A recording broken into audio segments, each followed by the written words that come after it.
Welcome to the Secret to Secret podcast. I'm your host Simeon, and I bring you conversations with some of the world's most insightful and inspiring seekers. Today's guest is Imogen Sita, and right off the bat I should tell you, this is one of the most insightful conversations I've had on this channel. What sets Imogen apart, I believe, is her holistic, integrated vision of life. The depth of her understanding and compassion for life's different and often contrasting aspects. This allowed us to delve right into some of the more difficult elements of self-discovery. What I mean here is that now it's trending to speak about positive psychology and positive thinking, the law of attraction and such.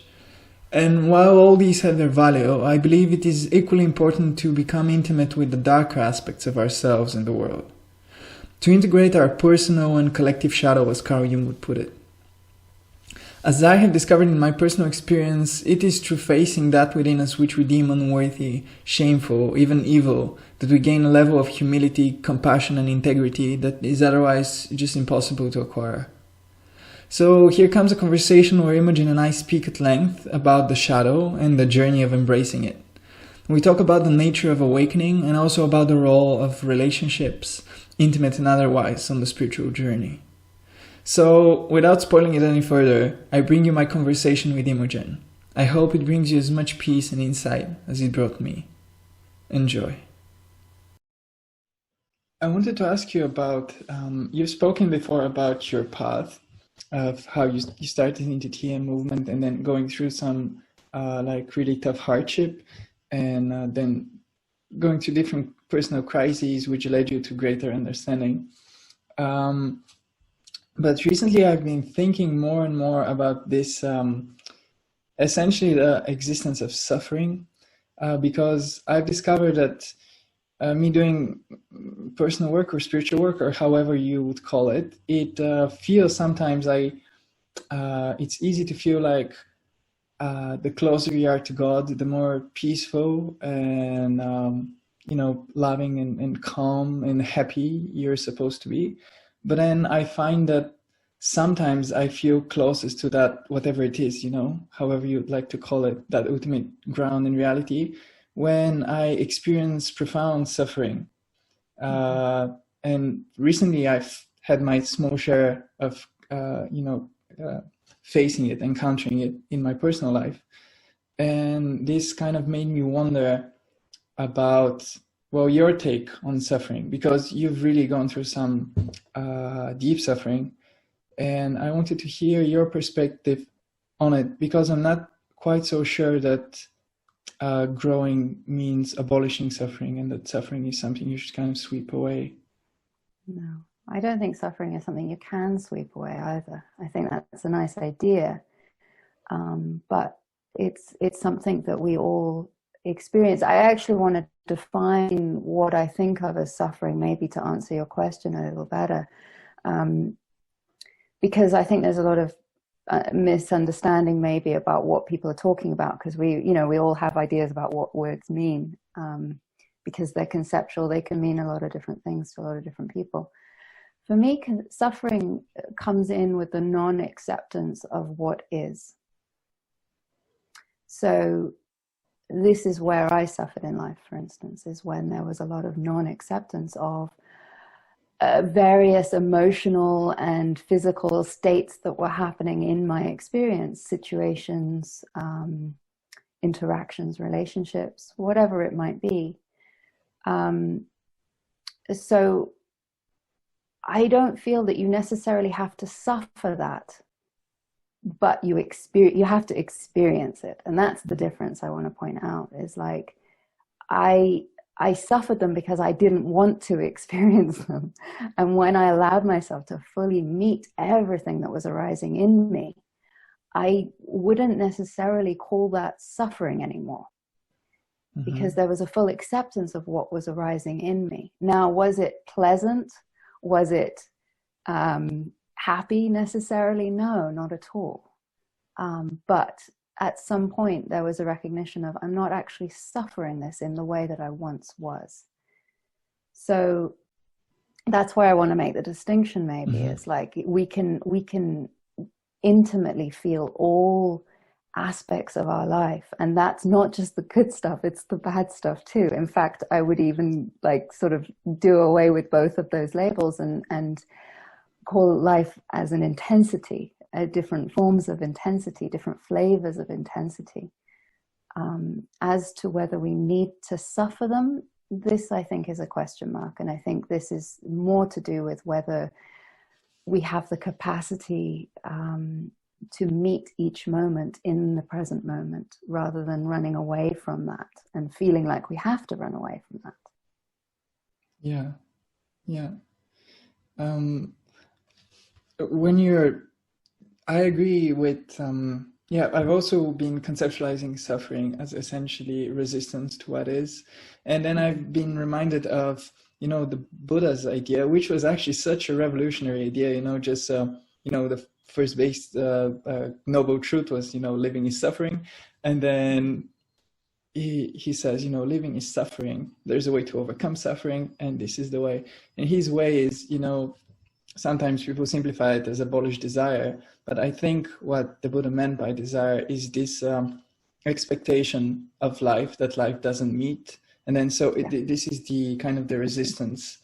So this can both be negative, as in I'm so unhappy, or this can be positive as I want that. And you can, for me, it's the attachment to that. Like for me, I have no fear or worry of desire arising, but there's an acknowledgement of that desire can either be fulfilled or not, and it's actually in many ways out of my hands, and there's no attachment to that. There's no expectation of that being fulfilled or not fulfilled, depending on whether it's a positive or a negative desire in there. But yeah, to me, it's the attachment. It's the need for something to be fulfilled, or the need for something to not be fulfilled, is where you get into that suffering. But even resistance, you bring up resistance there. For me, even resistance, the appearance of resistance, even that can be accepted and therefore not suffered. Mm-hmm. So even that doesn't need to be gotten rid of in its way. It can be transcended and included into the space of this moment. I think resistance is something people get hung up on a little bit, of feeling like, oh, I need to get rid of my resistance to uncover the thing that is true in this moment. I'm resisting something, and I need to get rid of that resistance first before I can sort of delve into that thing. And to me, it's like, no, include the resistance too. Yeah. So there's always this however many layers you have of experience of, let's say, something unpleasant happens and you have a resistance to it, there's still always this layer beneath, which is the layer of kind of unhooking yourself from identifying with this resistance and just accepting it for what it is. Yeah. Being aware that even that is arising in your awareness, even the sensation of resistance, even the sensation of contraction. A lot of people experience contractions and they say, oh God, I've got to get rid of this contraction. And to me, it's like, no, there is a bigger space around that contraction. Even that contraction has its place, has its almost, it's a funny word to use here, but it has its right to be there because it already is there. It's seen in the bigger ground of awareness. And therefore there's no problem with that there. It's just another arising, another undulation, another taste of life. Yeah. Nothing wrong, nothing right, just an aspect of life in that moment. Yeah, but it's very interesting when you speak about this, because let's say I would have 1 day, 2 days, 3 days in which I would be able to kind of always slide down beneath my experience and just let go and kind of become that open space around my experience. And even if I have moments of unpleasant experience, I would still accept them. And then these 3 days feel like I'm really, really there, really living. And then suddenly a week passes where at the end of it, I feel like it's been one big dream in which I've always identified with this, falling back into, oh no, I'm angry, I am sad, I am anxious. So I'm really curious how for you, you're speaking of this abiding sort of awakening in which maybe do these things occur? Do you still fall back into that dream state of kind of identifying with things? Or I'm really curious how it works. I mean, sometimes experiences that we're going through can be very loud, very present, very intimate, very raw. And they feel like they overwhelm and they take up all the space, all the air in the moment. But what I found was there's always a bigger space. There's always, even subtly, even very, very subtly, the awareness, the space of all of that arising in you. So this, to me, is the abiding that I'm talking about, is that recognition, even very subtly, that you can't even put into words in that moment. Yeah. A sense of even okayness, even within that overwhelm. So there's still the bigger picture, I feel, is still present. I think this in and outness, this feeling of like not aware of that space of awareness that you are, is a very usual thing for people to experience along their way, along their path. And it's almost like the repeated recognition and confirmation and sort of falling back into that awareness of awareness in that moment is what comes about. And that can come about in a sudden moment, but more often than not, it's more a repetition or a continual sort of remembrance, until that remembrance is so fundamentally known in the felt experience, in the direct recognition of that moment, that it's not lost. Let's say there's no sense of lost, even when there's a moment of complete loudness in life, where it does feel like it's very much all the air is taken up with whatever is happening in the moment. And when you reach a state where that sort of awareness is abiding, what then? What do you do after that? Well, it's the whole thing, the whole Buddhist thing of chop wood, carry water, chop wood, carry water. I mean, life is the same. Like, we still, have bills to pay, bodies to look after, relationships to have. Life is, in some ways, very much the same. But the perspective has changed. There's that ground, that background comes to the foreground a little bit more. And it's all playing within that then. And so the whole perspective changes. It adds a thing that was already there in your experience, but you just didn't notice before. And so that in some ways changes nothing, but it changes everything. The life is still the life. We have the four walls, we have it's the same in many ways. And I think people are expecting life to be drastically different, and it's like, no, life is what it is. The perspective of it, and therefore the relationship to it, changes, and can change quite dramatically depending on if it's been a gradual process, or if it's been a quite a shock to the system. It can feel quite dramatic in its way. But yeah, life is actually very similar, very same. There are things that change. Certainly when you're not in constant sort of the need of that expectation of life being fulfilled, that conceptual need of what should be going on in life, it doesn't need to be fulfilled in its way. That absolutely does change your relationship to life. Yeah. And this reminds me of a quote by T.S. Eliot in one of his poems. He says that at the end of our searching, we'll arrive back where we started, but we know the place for the first time. So this is one of my very favorite quotes in life. Right? Yeah, absolutely. Yeah. And so you mentioned relationships, and I was wondering what role has this played in your path, because it's either relationships with friends or intimate relationships, because there's different views people take, especially on intimate relationships, regarding the spiritual path. Some see them as distractions or, you know, something to be avoided. Others see them as, you know, a manifestation of that, you know, love at the center of it all. So what's been your experience with this? You know, it's an interesting one because I've been with my husband for 16 years now, and he was an archetypal seeker, and he always, in the start of our relationship, he always sort of had this, it wasn't a threat, but it was this acknowledgement in our relationship that at some point truth was going to come first and he was going to have to go away to his cave. Like that was his, like he made that very clear, that was the most important thing to him in his life, was the search for truth. And I respected that and I loved him for it. But there was always this sort of acknowledgement, and I never had that. I never had that feeling of I had to choose. He had that feeling.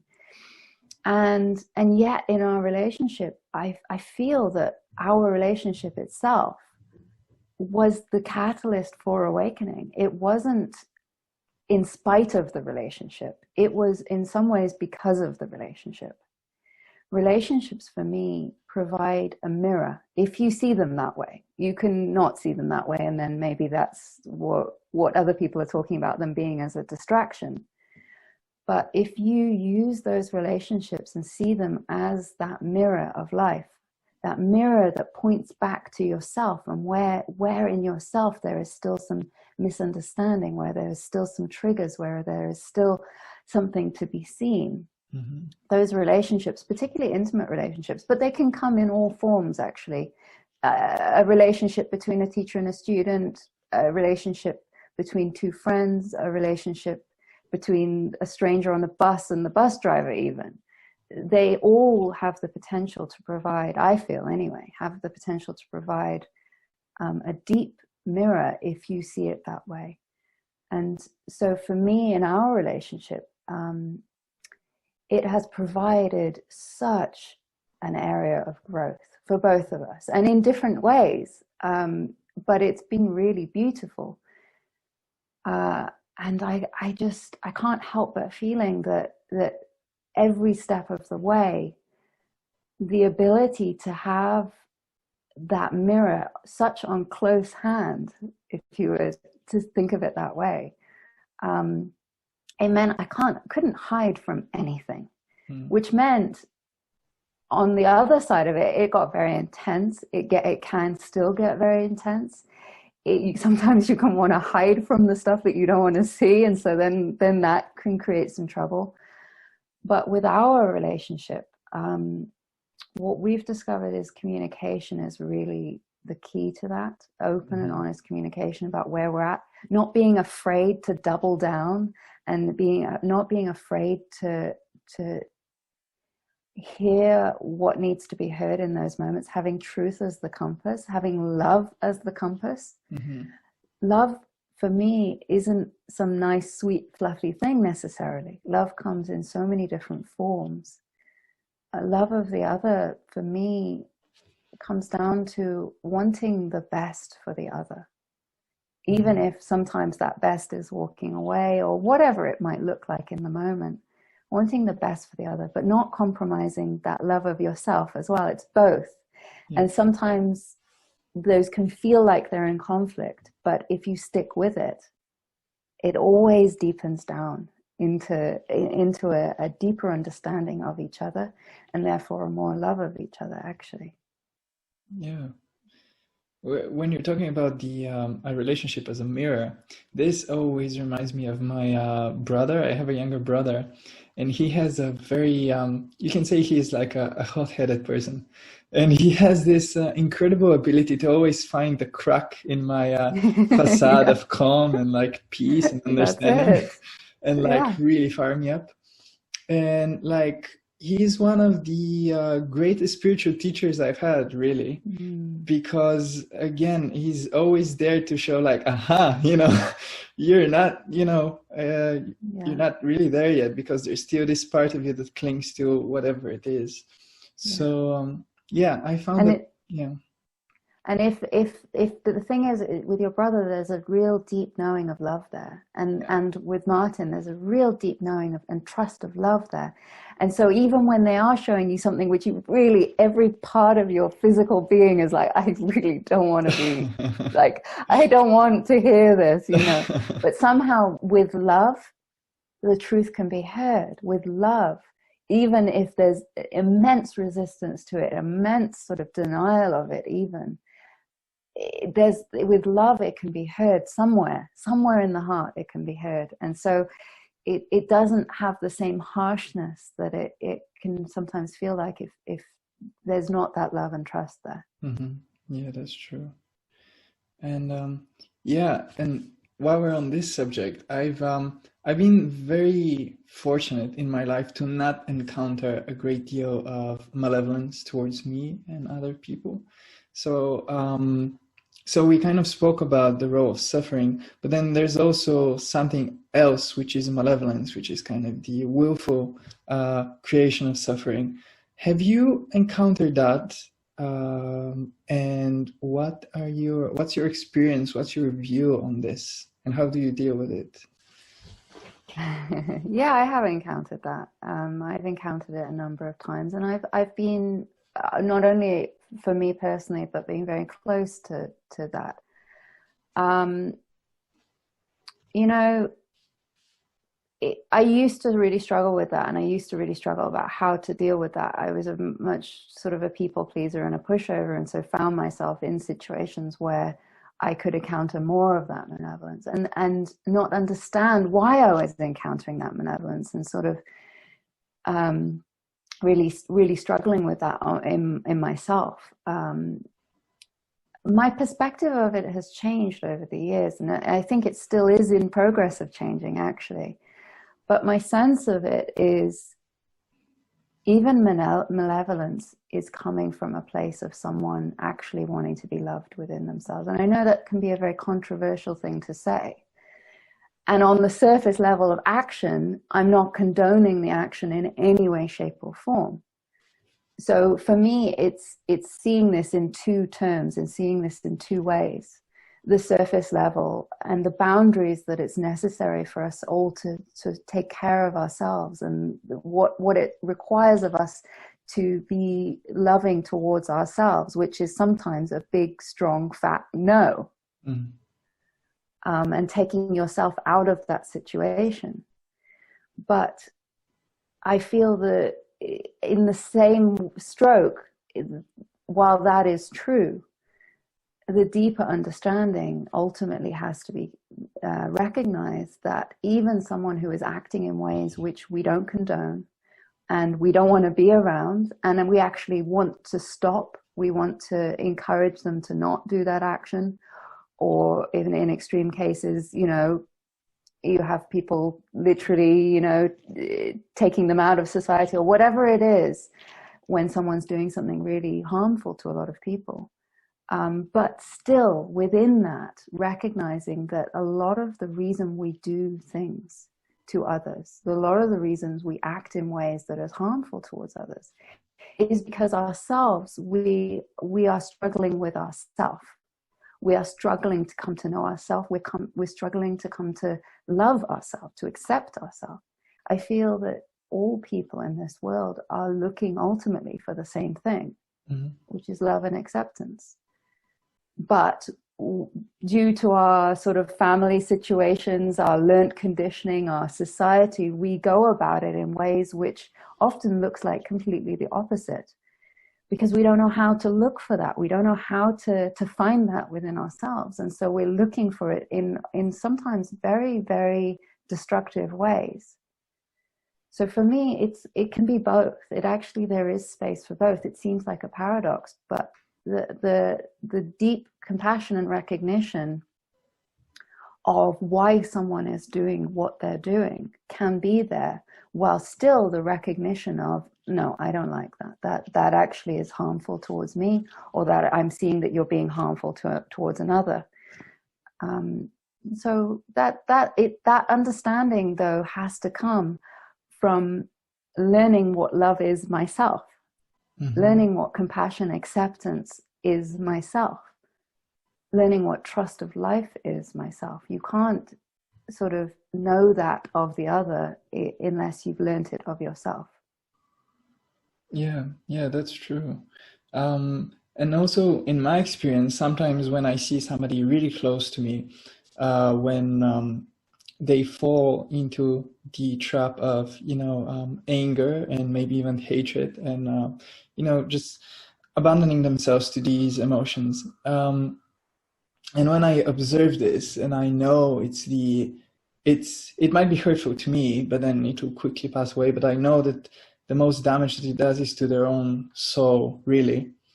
So these are really sad moments. These actually remind me of, it actually comes up in the Bible a number of times. I don't come from a very religious background, but I've been interested in it. And there's a really strong moment when they, nail Jesus to the cross, and he actually looks up to heaven and asks God, take pity on them. They don't know what they're doing. Mm-hmm. So it's like really the people who seem to cause the most destruction in the world, that really end up getting hurt the most by their actions. Yeah, they are hurting already. The people that are suffering the most and therefore causing suffering often are the ones that need the most love, and that they are the ones that are the hardest to love. Yeah. The ones that are hardest to accept. But again, if you drop deeper into the recognition of maybe where that behavior or that the way they are is coming from, then you can understand that, because you can understand it in yourself. You can understand, what happens when you act in a way that you lash out and you're harmful, and you really, that's not your intention.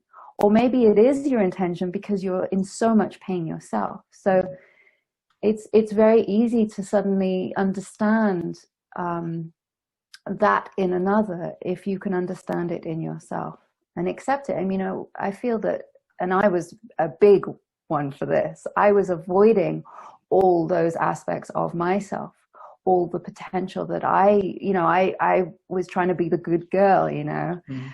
And so therefore sort of all of that potential of harm and that potential of bad sort of behavioral tendencies was being sort of pushed into the shadow. It didn't mean it wasn't there. It was meaning that I just didn't want to face it. I didn't want to see it. I didn't want to include it into the experience that was Imogen. Yeah, this is actually really interesting because I've been reading Jung. I'm really interested in his thought, and he speaks of the shadow, which you just mentioned, which is kind of the dump heap where we put everything that we don't want to show to others and to ourselves. But then, he talks about how this place where we dispose of everything we don't want, actually with time, the more content we put there, it becomes autonomous. It actually can gain a will of its own and then start to almost be an independent agent in our own lives, so that at some point we have to confront it. And so he would give examples of, sometimes you vent out on somebody, and then a few minutes later you're like, I don't know what came over me.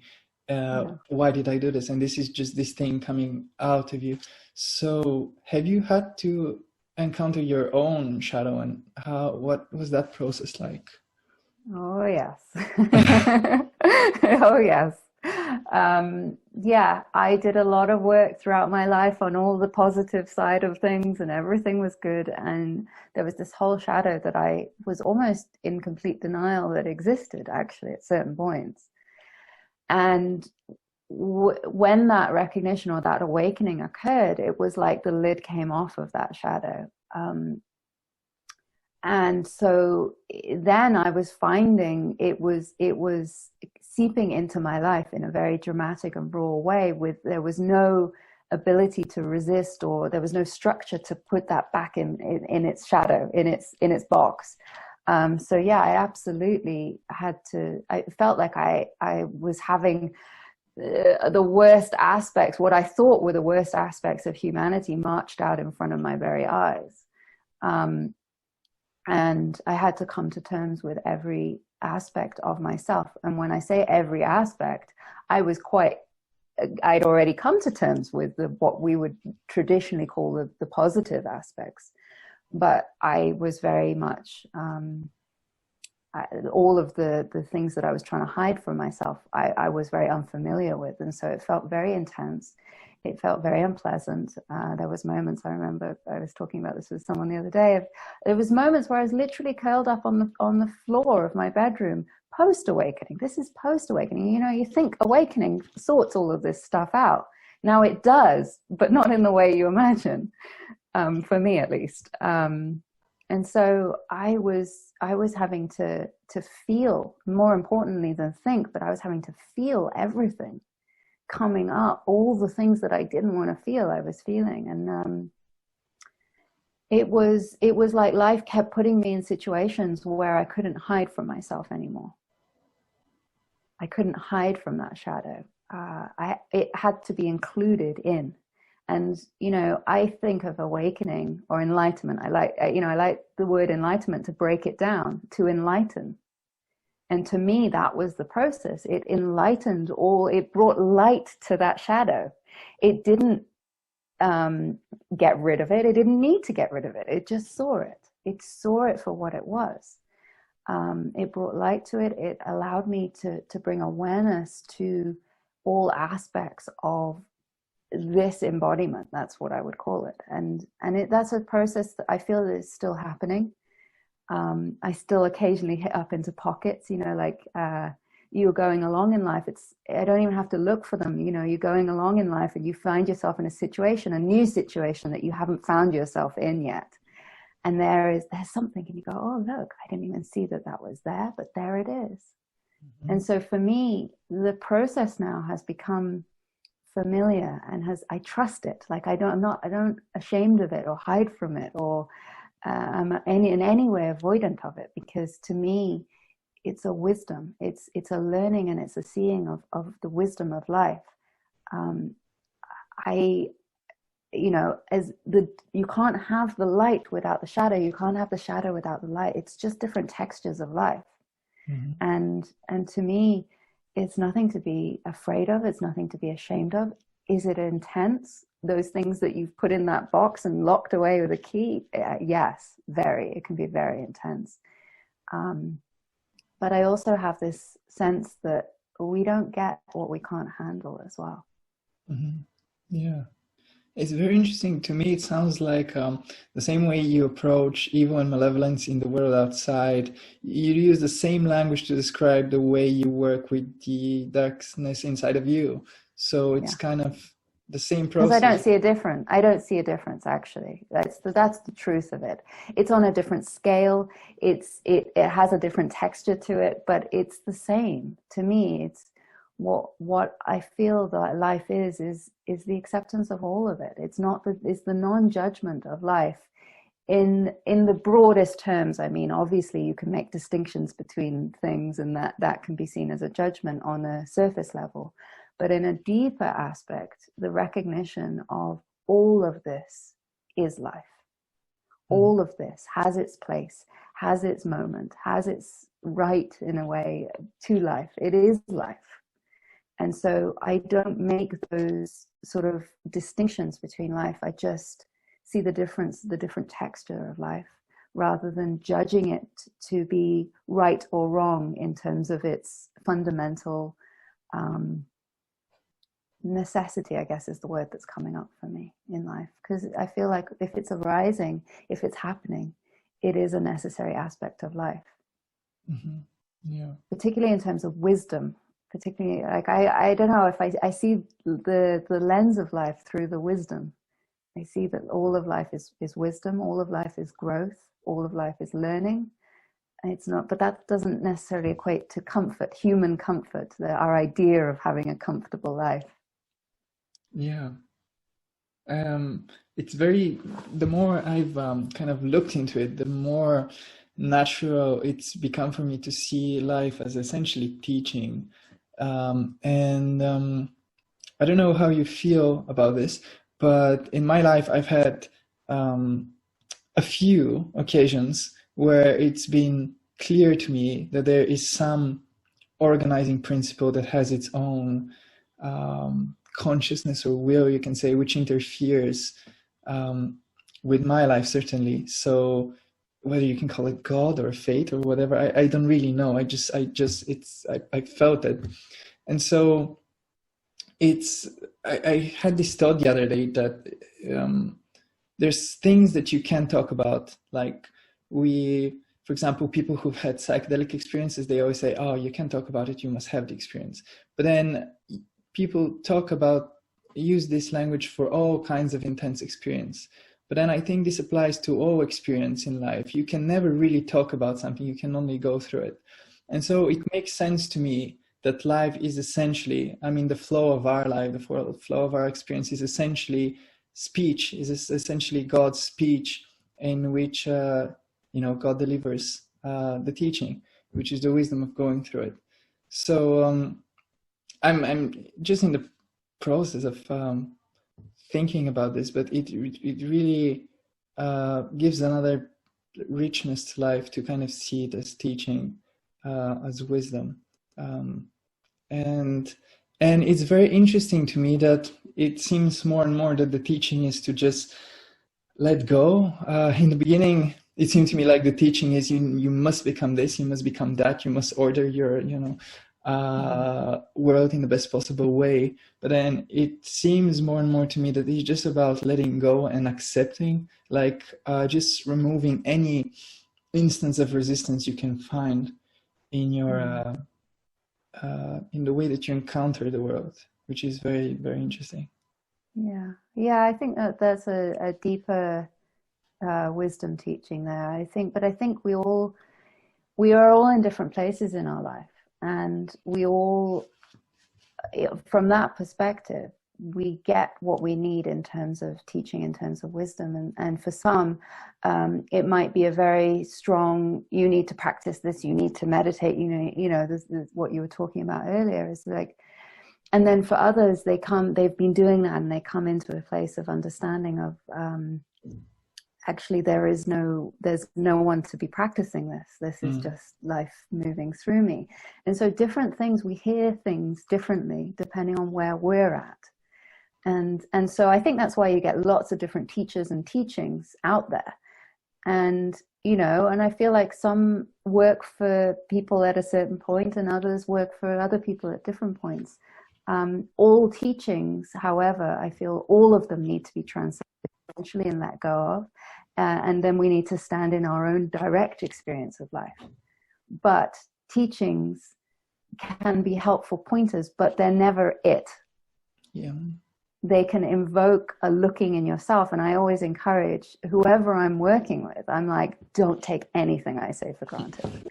Like, please, everything that I say, measure it back against your own experience. If in that moment what I'm saying doesn't make sense at all to you, fine, let it go, leave it aside. We come at it in a different way then. We go somewhere else. But so it always has to come back to your own direct experience. Otherwise, it's just a load of knowledge that you're collecting in your mind. And that's no use for anyone, I feel, in terms of spiritual awakening. It's great in terms of learning mathematics and, subjects, but it's not in terms of your own recognition of your own ground or your own nature. It's not about learning more. It's about experiencing directly what is being pointed to, either inwardly or outwardly. Those pointings can come from all sorts of directions and from all sorts of sources. Yeah. There's a beautiful quote from the book of Taoism, in which they say that the man who looks for knowledge must learn something every day, and the man who looks for wisdom must unlearn something every day. Man or woman, that's the language they used. Yeah. But I really love that quote.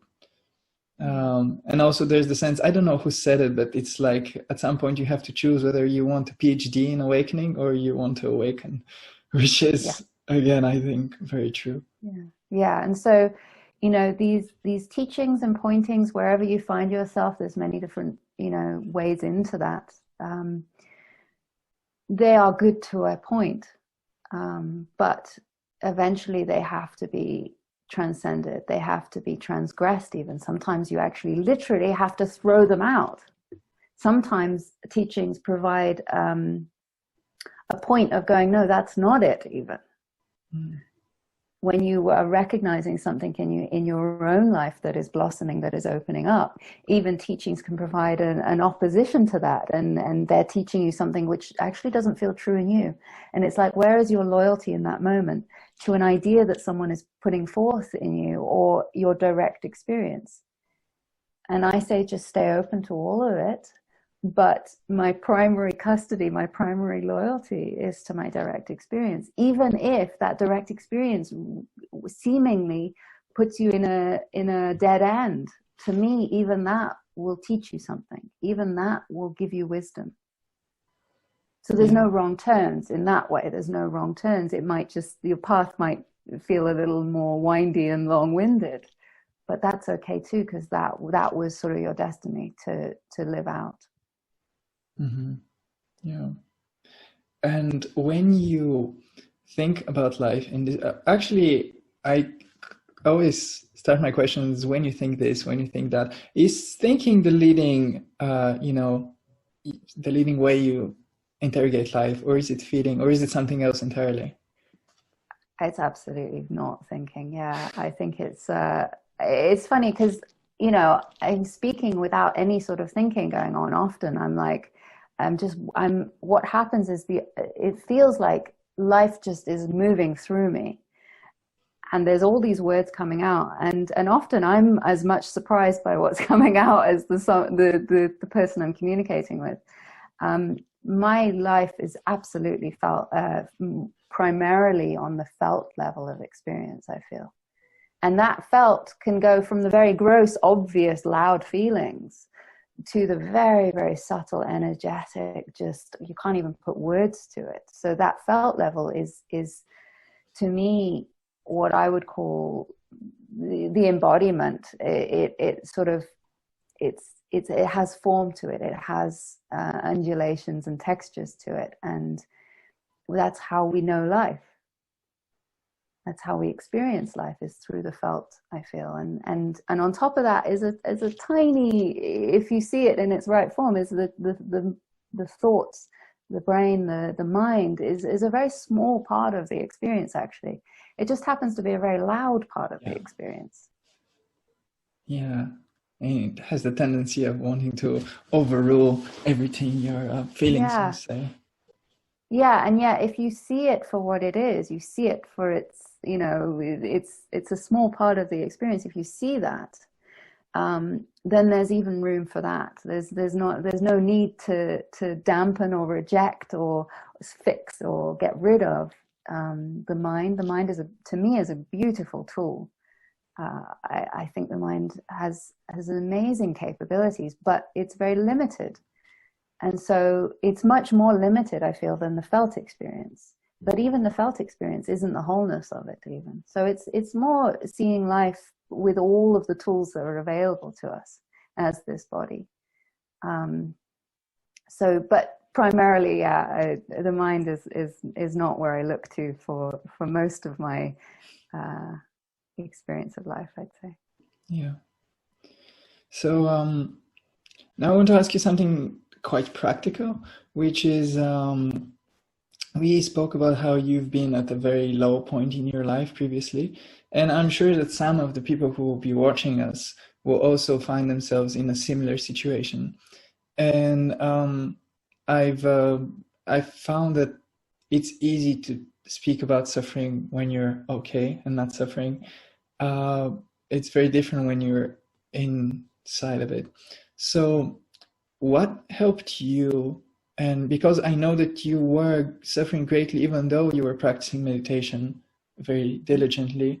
So what was it that helped you, and what advice would you give somebody who's greatly suffering? Yeah. To me, what I did was actually the opposite of what I thought I needed to do. What my brain, what every part of my being was telling me to do was to not go into what I was feeling, to run in the other direction. And when I recognized the futility of that, it was like I couldn't outrun it. It was chasing me. It was sort of on my back. It was there. Whatever was good, you know, we could use an example, anything, fear example, just throwing it out there. It's like there was some sort of fear of something. It's like, and I was suffering that and I couldn't outrun it. For me, what actually helped, and most people, when I say this to people, they sort of look at me like, you're crazy, was turning into it, allowing myself to feel it entirely. Almost like the way I visually sort of see it is almost like a small child coming to a mother and sort of tugging on its clothes and going, hi, I need some attention here. To me, whatever is arising in me, whatever I'm suffering is a call of attention, a call of awareness, a call of love. And so when I was able to turn into it and allow whatever was arising to be there, then I was able to actually transmute it, although that wasn't the intention. You see, if you have the intention of, I want to transform it, I want to transmute it, I want to get rid of my suffering, to me, that is not actually the tender, loving attention, acceptance that is required in that moment. All of our life experience is constantly changing and ebbing and flowing. Even when we feel like we're suffering from depression, even when we feel like this is never going to end, the thing that makes up this idea of depression has actually got lots of textures to it and lots of different moments to it. And so for me, being able to just be totally present to each and every moment without judgment, without wrongness, without shame, I shouldn't be experiencing this. So the first thing was the acceptance of, I am experiencing this. Not in a poor me, pity sort of like, you know, but just in a gentle, loving, this is what I'm experiencing right now. It's calling for my attention. Can I give it my attention? Because everything else hadn't worked, honestly. So acceptance is a big word that I use. And I think it's really misunderstood. A lot of people talk about acceptance, and it's really, oh, well, I'll put up with that. I'll put up with it. I'll accept it. But I'm accepting it so that I can get rid of it. But to me, true acceptance is the recognition that this is arising in me, and it's not wrong for arising in me. So practically speaking, getting rid of those labels, or at least setting them aside for the moment, any labels, any story about what you're feeling, and allowing yourself to just innocently, tenderly experience it, accept it, bring awareness to it, see that actually it too is arising in you, allows it to have its space, allows it to be met in its entirety without any sense of wrongness there. And I find that helps generally. Yeah. And it's essentially a form of self-love, right? It's just using, because love has a great healing power. I very often, whenever, I don't know why, but a lot of my healing, like psychological healing, happens while I'm dreaming. I would sometimes get very vivid dreams, and in a number of them I experience the same process that you're talking about. So I encounter something in my dream which is very scary, and then it keeps haunting me, it keeps running after me, and then at some point I make the decision to turn around and embrace it and just show it love. And when I do that, it's always this kind of process of reconciliation and healing, and kind of welcoming back what you've abandoned, something you've wanted to kick out of yourself. And then that's exactly it. And I think that can be a very hard habit to break, honestly. There can be a lot of mistrust of that, because we're taught as pretty young kids, we're taught to not meet and accept and be all of what we traditionally would call these sort of negative sides of experience. So it can be a very hard habit to break, and it can take a lot of patience and a lot of just tender opening to that. It might not happen all at once, right? I'm going to meet this and I'm going to accept this and I'm going to love this. That might not happen all at once. And so the patience is needed to really even love and have patience with that impatience and that sort of that habit and that tendency to do the opposite. But when you do allow yourself to go into that, for me, what was so important was actually just taking note of the actual felt experience when I allowed myself to meet something which I had been trying to outrun, to actually just take note of how that felt in the body. Was there a real, initially it might be a very tight sort of shock to the system, but eventually when you're just tenderly including that, there's a relaxation that happens in the system, and there's an okayness that also happens. And so really taking note of that was very helpful in the learning to trust that process. That's actually really curious that the language you're using, because this reminds me of some years ago I was reading essentially people who suffer from addiction, like to different substances, and their advice to other people who are healing from addiction, and the advice that they give for when somebody gets an unbearable urge to go back to certain substances, exactly that, to kind of let the feeling kind of come over you and feel it in detail in your in bodily sensations and kind of accept it fully. And it's interesting, they use the exact same language that you're using.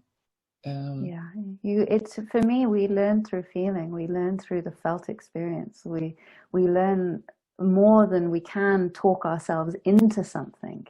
If we feel it and we then trust that experience, there's no talking into it or talking out of it. It is a trust there, and that trust has so much more power than anyone telling you you should be doing something or shouldn't be doing something. So for me, taking recourse or taking trust in the felt experience, even how tentative that might be, even if it's the felt experience feels awful in that moment, you can still acknowledge and still understand it more than you can just through conceptual sort of knowledge of it. Yeah. And also there is another dimension of it, I think, which I learned from meditation, actually, because a lot of the teachers that I've had, virtual teachers, they would always give the instructions of, something comes over you, let's say it's anxiety, anger, or boredom, and you just let it evolve in your body and you feel it.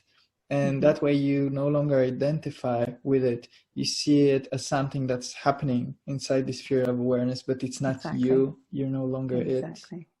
Exactly. It's arising in you. So, and it's not separate from you, but it's just a part of you. It's almost like, this analogy gets used a lot in spiritual teachings. It's like you're the ocean, but there's a wave there that comes. And so that feeling is a wave. It's still part of the ocean, but it has a distinct sort of footprint. It has a distinct experience to it, more than the silent depth of the ocean. So recognizing that these things are appearing in you, but they're not a separate part of you. They are also part of you, but just a small part of you, a part of you that is constantly changing and evolving and moving and coming and going. Yeah. And so again, I have to pull Carl Jung into this, because he has a beautiful quote about this. He says that essentially the object that drops no shadow is not real. So it's about this, that for something to be real, it does have a shadow, and for people to be real, we have shadows. And because the world is real, that's why it has its deep shadows. So again, I think that when I read this for the first time, it was really kind of like a blast of lightning, and it helped me be okay with the fact that there are things which don't fit into that image of everything should be light and peace and beauty and songs. There's just another side of life, both outside and inside of us, and it's there, as you say, it has a right of being, and it's there for a reason. Yeah, it's the way I see it. It's like I love using analogies, and it's like I think of it like you've got a coloring box full of coloring pencils. There's every shade you can imagine in the coloring box, and it would be like taking all of the blues and going, nope, I don't want any blues. And it's like, no, this life is made up of every color you can imagine, every taste, every texture, and for me, we experience all of this, and there can be a joy of experiencing. And to limit yourself to just experiencing, reds, not blues, is to miss part of life, is to miss part of the experiencing of life. To not be afraid of experiencing a certain aspect of what it is to be human in this world. To me, to not be afraid of that is to experience freedom. Yeah. To be liberated. Yeah. And this liberation, again, I don't have abiding awakening, not even close, but I do get glimpses. And these glimpses, with everything that we've just spoken about now considered, essentially boil down to just being in the present and finding it exceptionally beautiful and invigorating in the most an incommunicable way. Like, there's no way to sit with a friend and like explain how I feel. It's the simplest thing. And it's like, previously when I think about awakening, I would imagine myself becoming this exceptionally wise person who always knows the right thing to say and, can heal people by just looking into their eyes. And but it's just something so much quieter. It's like it's not there, but it's like it's everything. So it's very interesting. It's very interesting. Yeah, it's so ordinary. We miss it. It's actually, awakening is the awakening to your fundamental nature, and you're already that. You literally can't not be that, but you don't necessarily recognize it. And so awakening, you have all these ideas of glamorous sort of spiritual powers and all this stuff, and that stuff can appear too, but that's not awakening to me. That's more life experience, and life experience can come in all forms. But do you recognize that you are the ground of all of those experiences? That's, to me, awakening. That's what the simplicity of awakening is recognizing you're the ground for which all this experience of life happens to and in. Yeah. And last time we spoke, you told me that after you've had your awakening experience, you started doing things that you hadn't been doing before, like writing poems and, writing articles and doing all the work you're doing on your website. And there's this notion, I think, in Zen Buddhism that it's like after you awaken or, you're practicing mindfulness practice, you have to find some sort of outlet. Or you don't have to, but it's healthy to find some sort of outlet for this. And maybe you don't even do it consciously, but it naturally happens, in which you just share this with the world. So can you talk a bit more about this? Yeah, for me, that was the biggest surprise, because I was always quite shy and quite sort of inward and didn't share much or at all of my own inner experience. And it was like a tap that got turned on, and for me, what happened was, like, I don't have ideas about what I should or shouldn't be doing in life anymore. I don't have these like overarching goals and ideals of life. For me, it's the opposite. It's almost like I'm stepping out of the way and letting my hands up and go, okay, life, you move through me, you show me. It becomes much more about being a keen listener or an observer of life, rather than sort of feeling like you have control, or you need to have control, or you need to have ideas and purpose and goals. For me, my purpose, which is what seems to be happening right now, is more about just listening to where life wants my next footstep to go. And that can be a deep, deep sort of communion with life, a trust of life. And that can take you into very sort of, in terms of the ideas of what life should be, the traditional, happy, successful life, it can take you into paths that you wouldn't ever ask of yourself or want of yourself. I mean, I never thought I'd be doing this kind of stuff in a million years. I still sometimes I'm like, what the hell am I doing, you know? Because it's what happens when I let life just fully move through me. When there's no brakes on, no handbrake on, no sort of sense of, no, this shouldn't be. It's more about just trusting life. It's more about listening and listening to what life is asking of you in every given moment, and not having any ideas of what life should or shouldn't be for me. And the consequence of that is I found my voice. I say my voice, but actually, again, it feels like it's life's voice. It's like I found life wanting to speak through me very strongly, where it was almost like it was always there, but there was a very tight lid on it. Oh no, I shouldn't be saying things like that. Oh, I shouldn't be talking in that manner. And it's like, no, this is what happens when I just allow life to sort of throw up through me, you know? Yeah. And then before we started, you mentioned that recently you've had more and more people come to you. So you work with them, you do transmissions, and you consult with them. They consult with you. And so that's basically lots of work. And it does take planning, it does take discipline and so on. So because I face a similar situation because I'm doing the podcast and I'm also working, also doing my blog and so on. And so for me, I'm now much more comfortable with it than I was in the beginning. But I wanted to ask how you approach that fact that from, seeing it from one point of view, you're free, you don't plan, you're spontaneous and you let life happen. But from another, you have to do this today. Yeah. So how do you do that? It's both. It's like it's funny. The mind can't hold these seeming paradoxes in its head. It's like, oh, it's either got to be free or it's got to be planned. You know, the mind is like cannot handle it when there's these. But actually, the heart can handle both of those things. This recognition of life. We have plans, we have sketches, right? Something's in my diary, but I hold it all incredibly lightly because I know that life will happen in the way it happens. And if something gets cancelled or if something switches around or more comes in, and you've got to shuffle things around, I hold all of life very lightly in terms of planning, but it doesn't mean I don't plan. It's both. It's like, I recognize that even the planning is life moving through me too.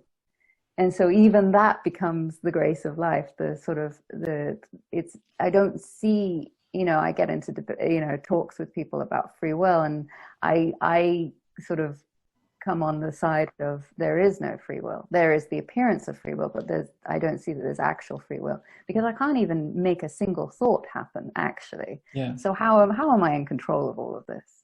So this is the letting life move through me. Allowing life to move through me sometimes looks like setting plans, writing a schedule, having a whole list of things that need to get done. But the difference is I'm absolutely not attached to that in any real sense. Like there's no like suffering that comes about if something doesn't happen. Like, okay, something gets cancelled. All right, well, it wasn't meant to happen then. So it's both. It's allowing the mind can't hold both of things, but the heart absolutely can. So living from the heart or the soul or consciousness, whatever word you want to use for it, is really the recognition that life is moving through me. Sometimes that moving through me looks very structured and very, practical and very this, that, the other. And then sometimes it really doesn't look like that at all. And so I just respond to life. I listen to life. I hear what life is wanting of me in every given moment. And I don't sort of sweat it, really. Yeah. As a side note, what you were just talking about, this actually makes it very much easier arranging things with spiritually awakening people, you know. Speaking from experience with this podcast, like I never feel like, oh, what are they going to think about me if I cancel? You know, one of the my previous guests, Elena Nezinski, we actually joked about it on the podcast. She postponed our conversation like 3 times, and it was okay, you know. So Yeah. um, easier when you kind of know that the other person would understand if something comes up. Yeah, because they understand the nature of life, and the nature of life is wild and unpredictable and spontaneous, and has its structure and has its planning and its way that you can sort of predict some sort of an unfoldment, but it's both. It's absolutely both. And so when you recognize this, that both can coexist and both do arise together sometimes in a very messy way sometimes, you're not resisting that so much, because it's like, okay, well, that's just life. That's what life has to offer in that moment. And you're not, I think it's more about the not having expectations of life, but actually just being open to all possibilities of life. Yeah. This and you're calling this a paradox, and it really is. And this reminds me, I've had two kind of major online teachers, which is one of them has been Alan Watts, whose major message is the only thing that's a hindrance, that stops you from improving yourself is wanting to improve yourself. And then on the other hand, I've had actually Jordan Peterson, who I know is controversial, but he's really helped me out a lot. And his message is like, you have to have a plan for the next 5 years, next 5 months, and the next 5 days. So, it's very structured. And for a long time, I've been finding both of their messages very, very helpful. And I haven't been able to kind of understand how this is possible. And but then essentially I found that some things are a mystery, and you can never really solve them. You can only kind of plunge into them and accept them for what they are. Yeah. So this is living from the heart for me, and it's more about seeing what happens, being curious. It's like this question of what will I do next is not about I've got to do something next. It's a genuine childlike curiosity of like, I'm really curious as to what will happen next. Now I've set this plan in motion, but I don't know if that plan is actually going to come off. I don't know if that's actually going to happen. Now, if I don't have any attachment to the outcome of that plan, then that is totally fine. It's like, oh, something else has happened. And then it becomes that curious childlike play of like, well, I'm curious now what this will happen. This will turn into. So for me, you can have both of those things in your life as long as there's not attachment to either of them. Yeah. And again, this lack of attachment is I think the path to spontaneity. Like there's all these tales in the Buddhist sutras of how the Buddha was so spontaneous. He always knew the right thing to say. And one explanation of how that was possible is that, when you're not attached to anything, what comes out of you is what would come out of the moment naturally. When you don't approach a situation with a certain, opinion or a point of view or a certain angle, you just approach it for what it is. That's exactly it. And that, to me, there is no other way of life that I can live right now. And there's nothing else that makes sense, because I've seen the suffering in every other possibility that I've experienced. So for me, this is the only thing that not even on an intellectual, but also on an intellectual level, the only thing on the felt level that absolutely makes sense is to not have expectations of life. I only find suffering in expectations. You can hold an idea of maybe this is what will happen, but holding an expectation is something very different. Yeah. And then again, this is all kind of recognizing that other thing which you said, which is, different people need different lessons in their lives. So for example, some people like Nietzsche, his famous words were, a life is suffering, and, surviving is finding meaning in the suffering. So that's sort of approach is, embrace the suffering and kind of hold on to your attachments and expectations. And I think certain people, all people in certain ways can learn in some way from that. Like I've learned from that approach at some point. I no longer really adhere to it, but yeah, I think there's also, but again, you mentioned this kind of recognizing that there's different things for different people at different times. Yeah, I feel like we are uniquely walking our own path. There are no two paths that are exactly the same. And if you recognize that, you relax into your path of life. And also you recognize that you can't go wrong with your path of life. You might find yourself in a difficult situation or a place of deep suffering, but it's what you kind of had to go through in that moment to learn the lesson. And you may not see it in that moment, but in your lifelong living, you may see why you had to go through that. And if you need to, like what you're saying, is like if you actually need to go into the suffering and the attachment and all of that, even that I think is another form of acceptance, actually, which is what I'm talking about. A lot of the things I'm talking about is acceptance. So even the acceptance of non-acceptance to me is still acceptance. Yeah. Yeah. And has deep, deep, deep wisdom in it. So if that's the best you've got in that moment, the meta acceptance of life, it's like that thing of like, I accept that I'm not okay. Yeah. And even that has some space around it. Even that has some wisdom to it. Even that has some freedom to it, actually. Mm-hmm. Yeah. There's a very famous story of a person going to the Buddha, and he has a poisonous arrow. Do you know this one? A poisonous arrow. So a person has been struck with a poisonous arrow, and oh no, sorry, I'm telling the story wrong. So a person goes to the Buddha. He's not struck with an arrow or anything, and then he starts asking the Buddha, so what's the nature of the cosmos? Where do we come from? Where are we going? What's the purpose of life? And all these big questions. And then the Buddha tells him this story, that if a man is struck by a poisonous arrow, he doesn't come to you and ask, what's the make of the arrow? Who shot it at me? Like, what country does it come from? Where was it produced? He just wants the arrow out of his body. So I really admire kind of the purity of your message, because not once have you made any metaphysical claim, like in our entire conversation, which is like very refreshing and is very beautiful to encounter. Once you mentioned free will, but I don't think that's a metaphysical question. I agree with you.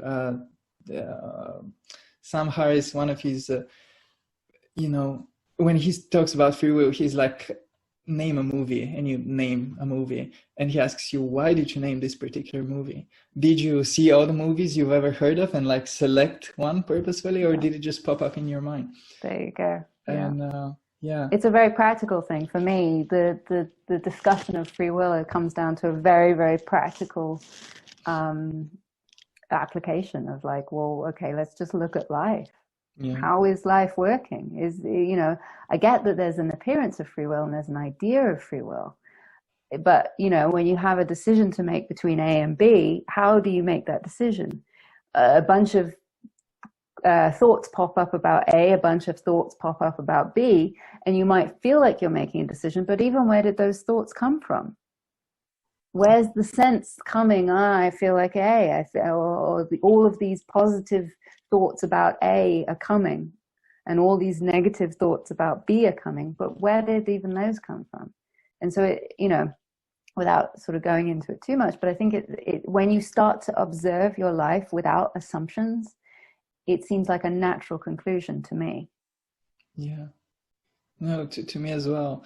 And at the same time, this is recognizing the fact that, our civilization, our society, the way we structure it, really kind of hangs on to this, recognition of free will. And I think you can still live with that and know that on a fundamental level, it's not there.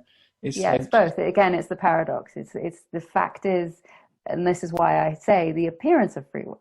We act in this world it would be like, to change tack, it would be like knowing that you're in a dream, but still knowing it's a dream, like knowing you're in a dream and acting and playing out in the dream and making decisions in the dream, but knowing fundamentally deep down, I'm in a dream. So it's the same sort of thing. It's like we act with as if we have free will, because even that is what is spontaneously arising within us. Yeah. The desire and the to make decisions and go left, not right, feels like free will. But just because something feels, or the appearance of free will, doesn't mean fundamentally, when you get down right to the bottom of everything, that there truly is free will. Mm-hmm. Yeah. Yeah, and I want to ask you, actually, when I told you that story about the Buddha, I wanted to ask you whether you entertain any speculations about, the ultimate nature of reality or kind of purpose of life or whatever, or do you resist going in that direction, or how do you think about these things? I do think about these things, but generally the conclusion I keep coming to is I don't know anything. Like I can come up with ideas in the mind. Sometimes there are ideas in the mind about the nature of purpose and things like that. And this is something that I'm definitely, I feel, exploring more and more. But I always come down to this feeling of I don't know anything. I actually don't know anything of life. Like I sound like I know what I'm talking about sometimes, but my direct experiences is I don't actually know. I don't think I need to know though either. There's a lot to life that is beyond the comprehension of the human mind, I feel, or at least my human mind. I don't want to speak for others, but and yet here I am living life, and that to me feels like a miracle a lot. It feels like a really wonderful experience of life that I get to live life, and yet I don't need to know how to live life. Yeah. So yeah, these things do come up, these contemplations do come up, but ultimately I always come back to it doesn't really matter. Mm-hmm. I'm just present for life in this moment, and that seems to be the most tangible and real thing is this moment as it is. Everything else, I leave room for all possibilities, but I also don't feel I need to know all possibilities. Yeah. It's wonderful talking to you. I don't want to hold you for too much longer, but for people who've stuck all the way to here, would you like to just tell a bit more about the things that you do and where people can find out more about you and what things you have planned for the future? Yeah, so my website is beyondimogen.com, and that's pretty much a hub of everything if you want to find out about me. I do one-on-one sessions with people, which traditionally is a mixture of, I guess, guidance, or I call it mentoring, and then there's a divine light transmission at the end. I also do a lot of group meetings, several a week, a lot of like 30-minute quick ones, and all of that can be found on my events page.